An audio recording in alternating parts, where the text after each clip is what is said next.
It's literally just my recording software. Oh, it was because my mouse was on the screen, apparently. Okay, well, hello everybody. This is C199, welcoming you to Bayonetta. This video will be a review in the post, but, yeah, this difficulty is hard mode. I will be using only primarily kicks and, sword slices, so yeah, I will be very rarely using this unless I have to, so yeah, let's get on with the gameplay. Alright, thank you, past me, for that little bit of information. Anyway, welcome to the Bayonetta review. My first real review that I've done on the channel. So yeah, hello everybody, this is C199, and welcome to Bayonetta review. Now, this may seem like a little bit of a long video for a review, but it's my first review, so you gotta give me a little bit of time to get used to this. Anyway, we're talking about Bayonetta today, and today, oh, Bayonetta, oof, is it fun. The combat is enjoyable, but we'll get to that in a minute. Let's start off with the story, alright? The story is you're this girl named Bayonetta who has to kill angels to keep her superpowers. She's got amnesia and has a hard time remembering what the fuck her past was like before she woke up from a coffin. She meets some people, and she's currently hunting for the left eye in a place called Velka or whatever. And that's basically all the important stuff of the story. You're looking for a thing called the left eye. Yep. Not much of a story, right? Well, there's some little twists and turns here and there, like you meet a little girl, you meet a troublesome guy you keep calling Cheshire, whose name is Luca.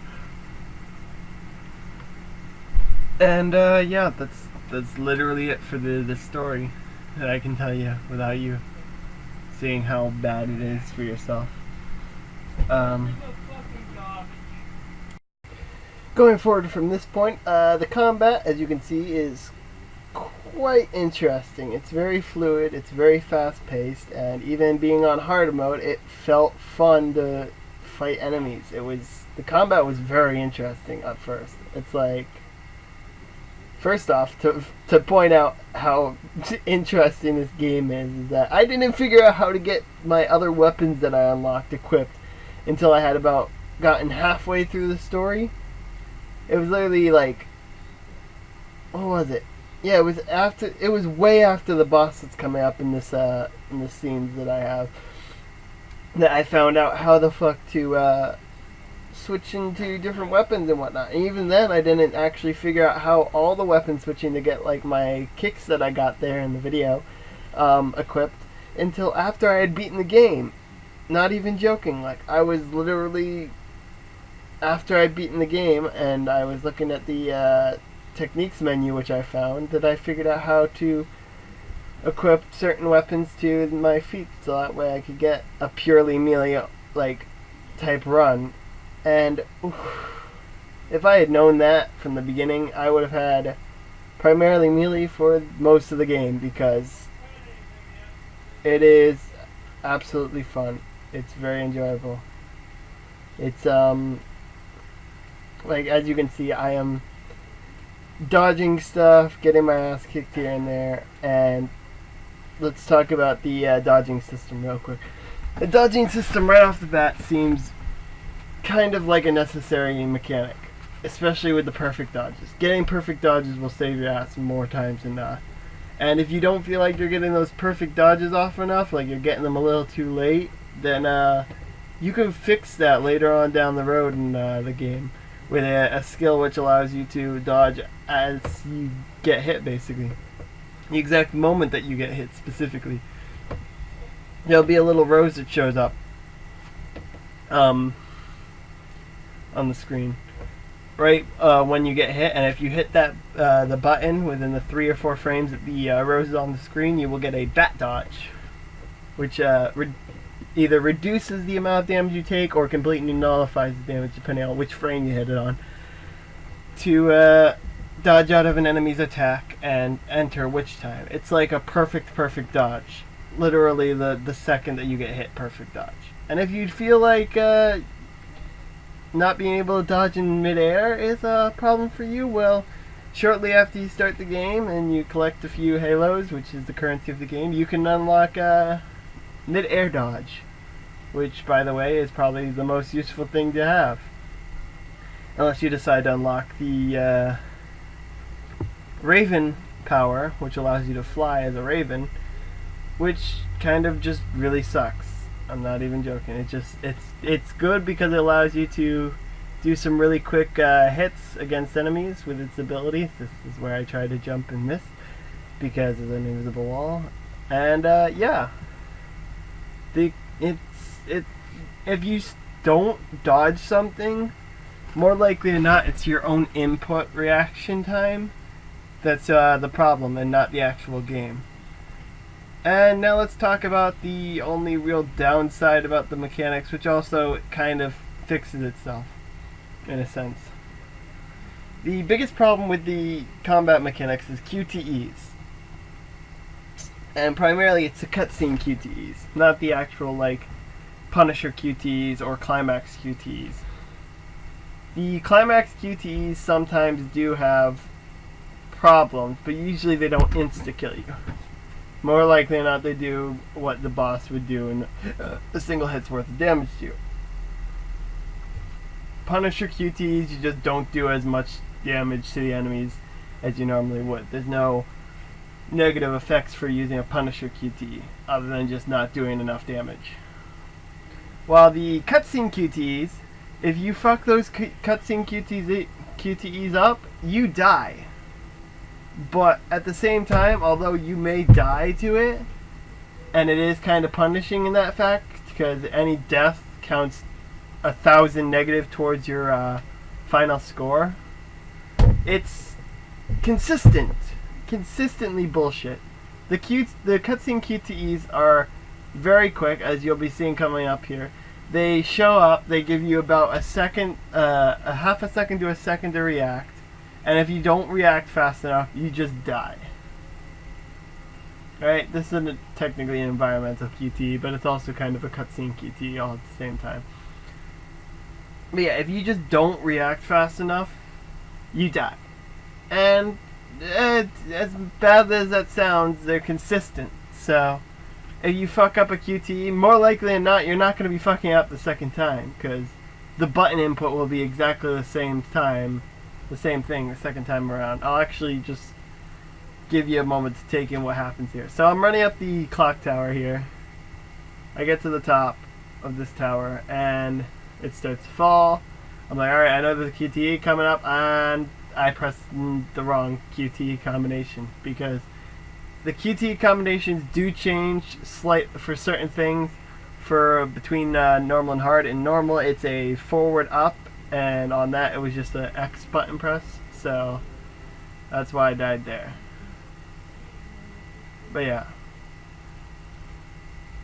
so QTEs do vary between difficulties. There's very easy, which has no QTEs other than Punisher QTEs.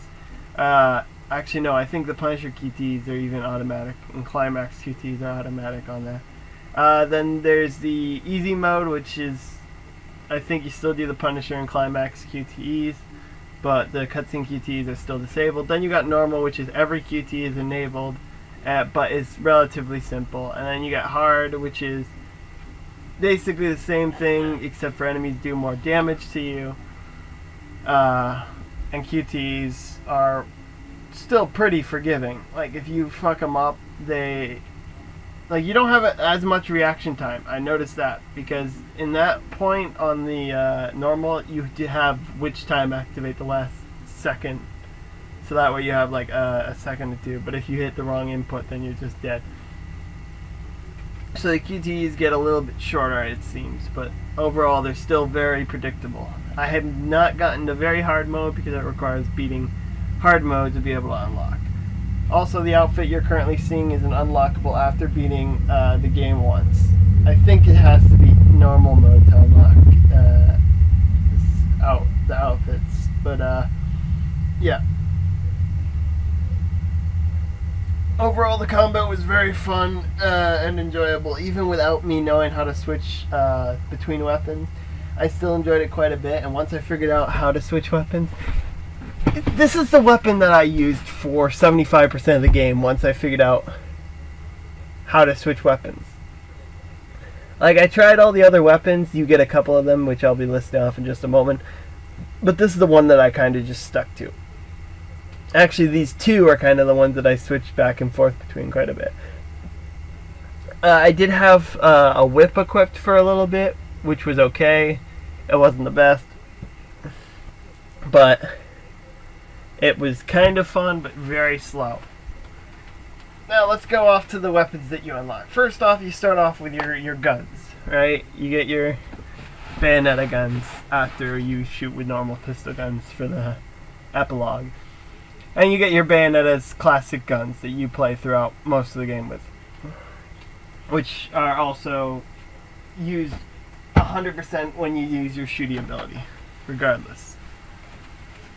Then you get to your first unlockable weapon. Your first unlockable weapon is this thing called fairy shotguns, which is literally it's literally shotguns. You can equip them to your heels if you wish, or you can use them as your melee, which is okay. It's not great. Like, they do quite a substantial amount of damage as melee weapons. The shotgun blast does quite a bit of damage really close up too. But the problem is they're very, very slow. They're slower than your normal pistol melee. So, and also most weapons do have different abilities, as you're seeing here with my kicks and whatnot. The second weapon you unlock is the blade that you currently see me using as my primary weapon.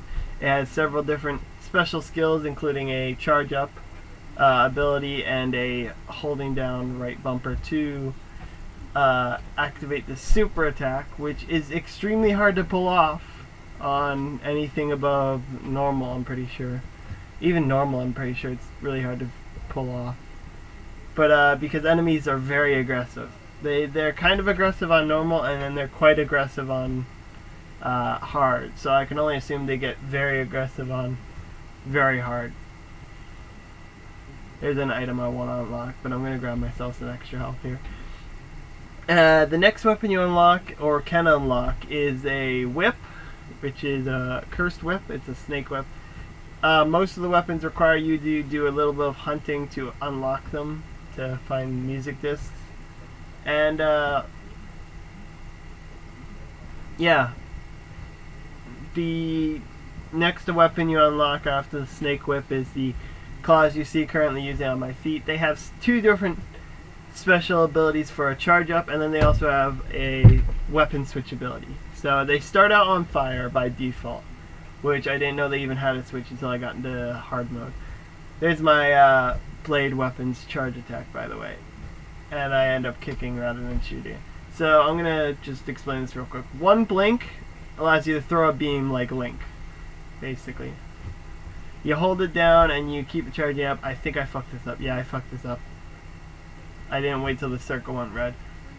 You fully charge it up, like so, and when you do your strong attack, it ends up doing a laser beam, which does quite a substantial amount of damage. You're also going to hit multiple enemies at once. I'll try putting it into practical use, but yeah, you saw me spin kick, and that was how I switched between lightning and fire. It's literally just spin around in a circle and then press whatever button the melee, the Dargas, I think they call it, Dargas, are equipped to, and they will switch between lightning and fire. Lightning has this charge up pulse blast, which does quite a bit of damage. Then the fire Dargas have this death skull that they place down from a full charge. and it explodes on contact, doing quite a bit of damage. You can only have the Dargas equipped to hands or feet when you only have one of them. To be able to equip both, you need to spend 1,280,000 halos or more to unlock the alternate version, which will allow you to switch between the two and get yourself a second set of Dargas to equip to your melee or your punch button.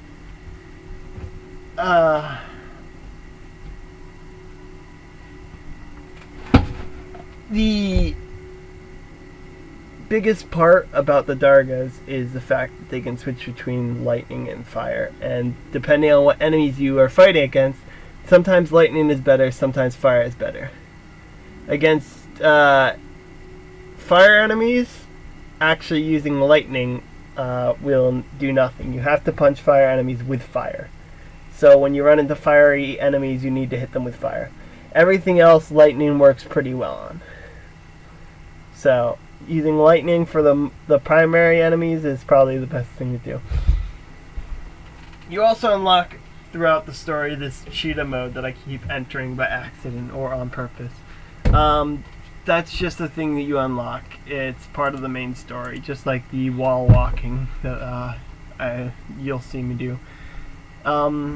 They just unlock throughout the story, and once you have them unlocked throughout the story, when you play a New Game Plus like I'm doing, it's just unlocked. You don't need to re-unlock. You don't need to get to that point in the story to re-unlock it. Although that would be kind of useful sometimes, or being able to turn it off before it's like turning it off and on would be useful, because I absolutely despise switching into a cheetah every 2 seconds when I'm trying to dodge an enemy. Because I like to just spam dodge roll once in a while, and it just switches me between cheetah and the normal, and the cheetah does absolutely god awful. Anyway, right here is the crafting menu for lollipops and whatnot. As you can see on the left side here is all the stuff that you can currently craft. You require a minimum of 5 per orb, so as you can see right here, I can't craft any of the healing items that I wish I could craft at the time. I was looking, I'm like, well, fuck. Okay, what do I want to craft then if I can't craft healing items? You have your equip menu there on your left, and allows you to equip different weapons. I don't actually switch weapons throughout this at all, so. And they're showing how to concoct and on being an idiot and rotating the wrong stick.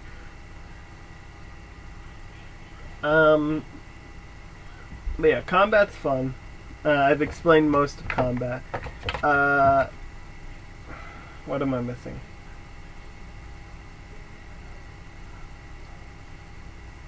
I guess we could go to bosses. Bosses are very, very interesting in the way they're done. Each boss has set patterns that it does. It has every move in the game, literally every move in the game can be dodged. So there's no undodgeable moves. You can dodge everything. All you have to do is get the perfect timing. Or just spam dodge, depending on how you feel. I do quite a bit of witch time dodges because I like to do last second or literally being hit dodges. And you'll see that it kind of gets me into trouble sometimes because I should just go for whatever dodge I can, and instead I get hit because I'm trying to go for the witch time dodges.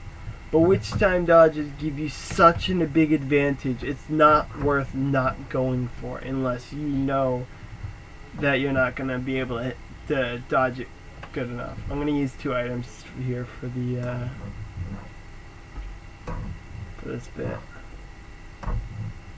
I probably shouldn't have used the weak energy there, but the weak attack up, because attack ups don't last very long for the weak ones. But yeah, I might glance over to the item menu for a moment. I'm not sure. For the most part, you're just gonna be running around beating up enemies. Really, the story plays no part into it. So if you like a good beat 'em up with a really good control scheme and very fluid combat system, very fast paced, then this is a really good game. It's like, I guess you could say it's kind of like the Dark Souls of video games before Dark Souls? No, after Dark Souls. It went and took what Dark Souls was and they sped it up and made it a lot. They sped it up drastically. They made it so that way everything could be dodged. They made it so that way the enemies were difficult but not impossible to beat, just difficult. And they put it to more of a story-based game rather than a kind of lacking of story, just focused on the combat game. Although they focused very much on the combat when it came to designing this game. The story plot is very, very far and few in between when it comes to actual gameplay mechanics. Like, there is a little bit, which is defending this little girl that you kind of buddy up with for a few stages. Also teaching you about this out-of-body ability that you can unlock. It's really interesting. At some point I should probably get around to unlocking that because it's something else. But the out-of-body experience, seems how we're going to talk about that right now. The out-of-body experience and this item that's coming up are very unique. The out-of-body experience thing, or the out-of-body combat, puts you down on the ground in a little barrier. Usually it's used for a specific cutscene or event where you protect the little kid, and it will allow you to fight while defending yourself, basically. So you have two different points you can be hit, but it allows you to protect this little girl, or just put your primary body out of harm's way so you take less damage, which actually is kind of funny because it doesn't feel like you take less damage. It feels like you take quite a decent amount of damage still, which makes you wonder why you would even use it in the first place other than the points where you need to use it. Overall, it's a very interesting mechanic. I'm going to have to test if it actually does make you take less damage when you're not being hit on your body from the thing. But anyway, here's a QT that I did not fuck up, luckily. This one I didn't even know was a QT at first. I tried to jump up those broken stairs there the first couple of times. But yeah, back to bosses. Bosses are fun, bosses are enjoyable. They are all kind of predictable with their patterns. Even the final boss has a predictable pattern to everything. Even when it's unpredictable, it's still predictable because it has set pathing for everything. Actually, it's so set pathing that I only died once to the final boss. Once. And it wasn't even on purpose that I died to the final boss. Like, it wasn't I fucked up. It was just I didn't know what I was doing. So I didn't do what I was supposed to do. Which, let's get into the spoiler territory of the thing. Spoilers for the final boss. Yeah, so if you haven't played Bayonetta, I would suggest going and getting it. It's just for the combat alone, it is quite a good game. For story-wise, if you really don't give a fuck about stories, it's definitely worth picking up for 20 bucks or whatnot on Steam.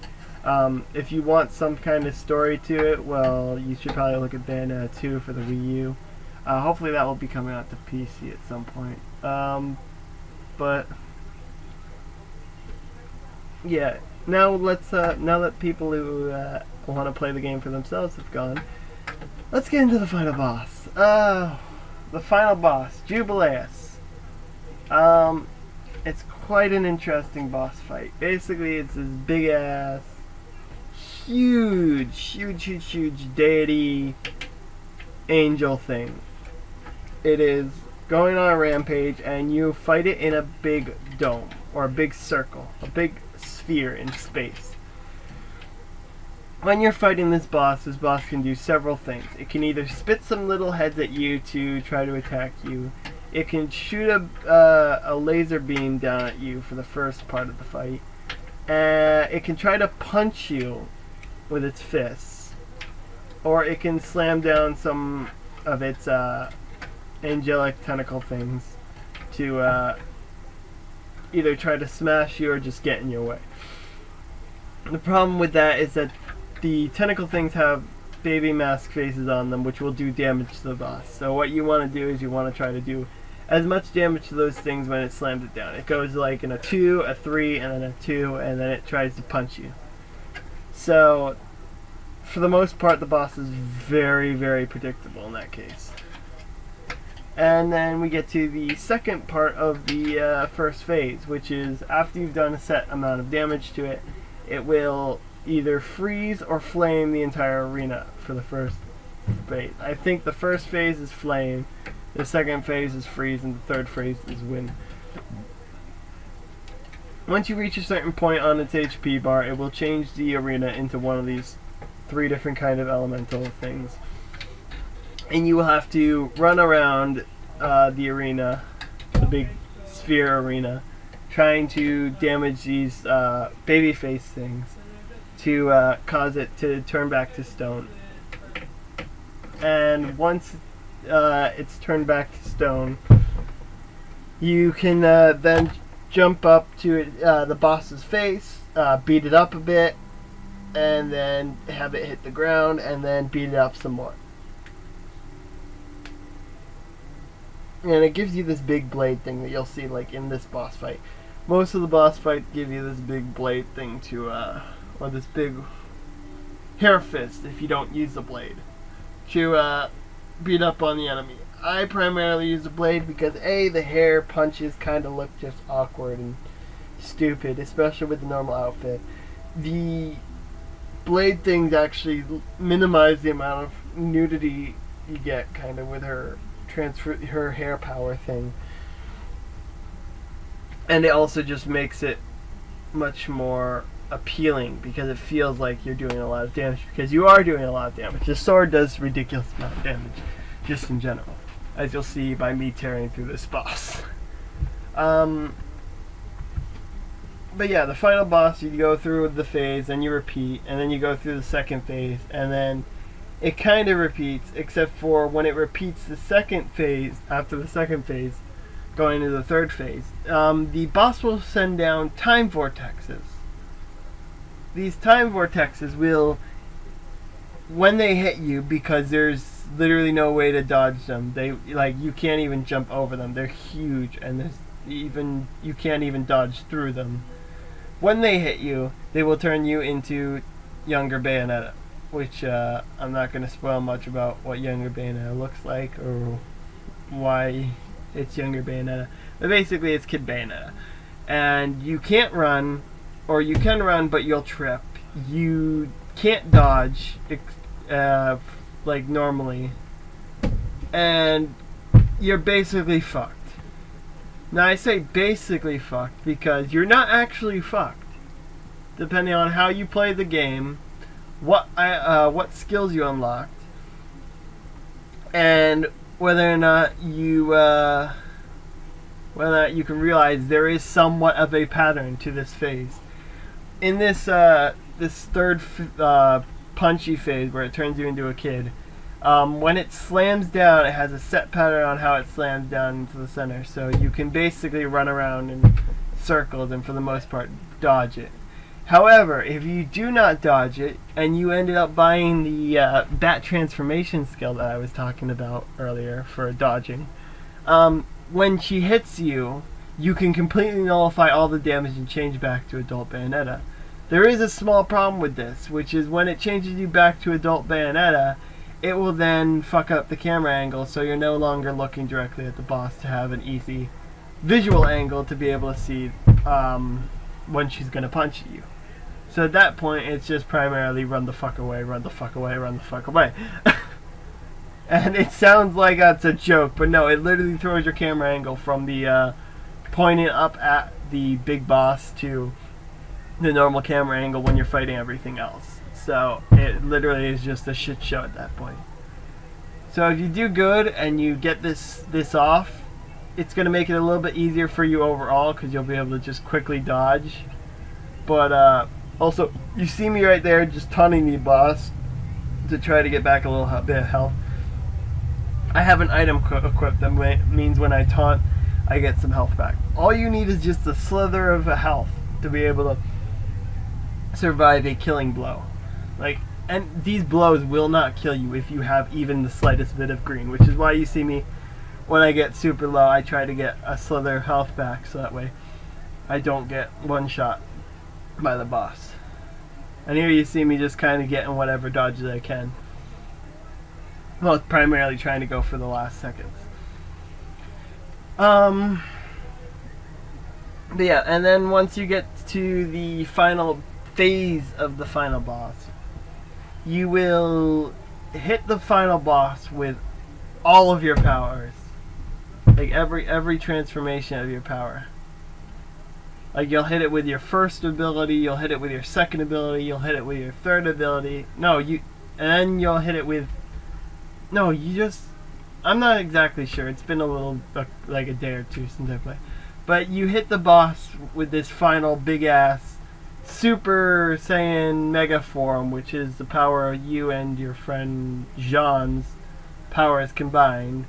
And you deck the creator right into the sun. And by right into the sun, I mean you literally deck her so hard that she flies across from the outer rim of space past every planet, where you control her flying past these planets, meaning you have to try to avoid these planets by just skirting past the outer edge. So whichever way you see it moving, you want to head to the opposite end. And right into the sun. But wait, the game's not over even after you beat the final boss. There's a little post-credits bit where you have to beat up the leftovers of the final boss, the statuette bits. Oh. And then once you've beaten up the statuette bits and have fallen back to Earth, you get this little post-credits bit which literally repeats the epilogue in a different sense. As in, now it's you and your buddy fighting these angel things. And then you get a mid-post-credits credit. You get a post-credits credits, which in the middle of those post-credit credits, you get to relive a couple of the fights that you did throughout the story. And can fight the monsters in the end credits from the little end credits cutscene thing after you beat the statue thing. So yeah, you get to play the end credits or the post end credits, and then you get a little dance scene afterwards from Bayonetta showing off the areas and some of the characters or some of the angels and characters that you ended up meeting along the way. And it's quite funny. It's not really provocative. It's something else. And even if you don't like the story, or even if you didn't like the story, a little dance thing, it's just like, well, ain't that quite something? Because you get good music. The entire game's got some fucking great music, but yeah, you get good music to fight or watch Bayonetta dance to. And you can skip it if you want. You can skip literally every cutscene from the very beginning if you want. Me, honestly, because I wanted to find out the story and everything, I watched every cutscene. And yes, you were probably thinking there, oh, that's a cutscene right there. You said you were gonna skip most of the cutscenes, or almost every cutscene that you see in this. Yes, but that was a cutscene that I wasn't sure if it was going to be an interactable cutscene or if it was just a quick switch cutscene. And now you see me absolutely decimating this boss. And yeah, that's basically it for my Bayonetta review. Right now it's just to finish up the last little bit of this boss. And yeah. thank you so much for watching my review. I hope that your my input gave you guys either a reason to play the game or to avoid the game. Personally, my rating overall, story-wise, it's a 1 to 2 out of 10. It needed so much work, which I've heard they fixed in Bayonetta 2. And the combat, overall, 9 out of 10 to 10 out of 10 for combat. Very enjoyable, very pleasing. Very pleasing to the eye, especially. And, yeah. My overall rating for the game, between story-wise, combat-wise, and cutscene-wise, or background-wise, it's a 7 out of 10.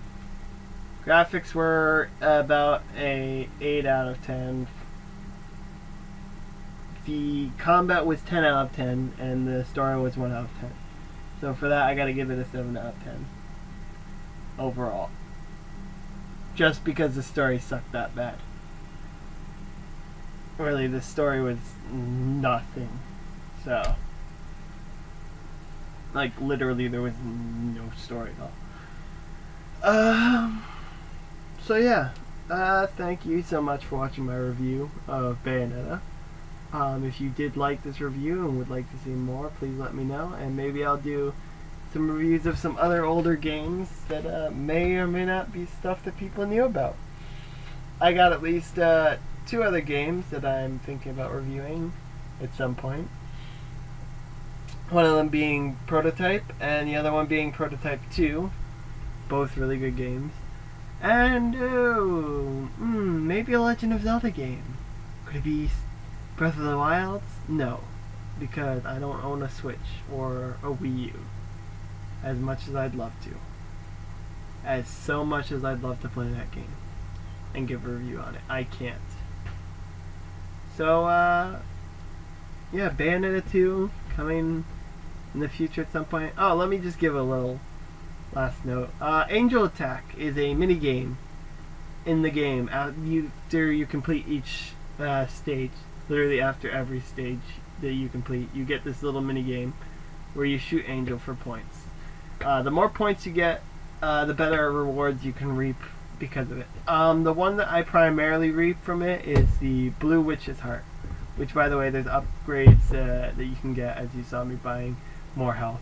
Blue Witch's Heart and the Gold Moon Pearl are temporary upgrades to your health and your magic meter. The Heart is better overall because it gives you quite a substantial amount of HP bonus, while the Orb, Gold Orb, just gives you 2 orbs for the stage rather than 1. So it's kind of like, it's a meh. I'm gonna probably buy 1 more HP right here at the end. And, yeah. Yeah, that's basically it. Thanks for watching my Bayonetta review. And I hope you enjoyed my commentary. And yeah, tell me what you want to see me review next. If I have the ability to review it, I will. Otherwise, yeah, that's it. Oh yeah, one last side note. If you like to see a Bayonetta gameplay or walkthrough, I guess, please let me know in the comments below. Also, here's the costume change menu. It's in the sub menu on the map screen. You can change whatever outfits you unlock or buy after you've beaten the game. So you have to buy this magic mirror thing, and then you buy the chamber things, and then you can change your outfit. And that's it. Thank you. Bye.